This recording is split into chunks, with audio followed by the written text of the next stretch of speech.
Hi guys! So kung gutom na kayo, tara dito tayo sa Food 101 Buffet.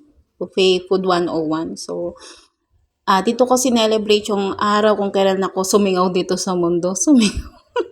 Tapos ito yung food area nila. Mahaba to. Kung kayo ang magta-try dito, mapapagod kayo kasi ang haba ng lalakaran. Gutom na kayo bago kayo makarating sa table nyo.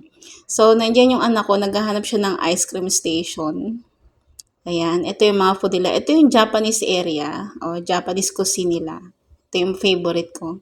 And then, marami ditong discount. Tumatanggap sila ng student discount, senior discount, and then birthday discount. So, kung gusto nyo itry, nandiyan, dito to sa festival o sa branch na malapit sa inyo. So, ayan yung mga food nila. Pwede kayo mag-hot pot. Ito yung mga meals nila, yung mga dish, yung masasarap na ulam.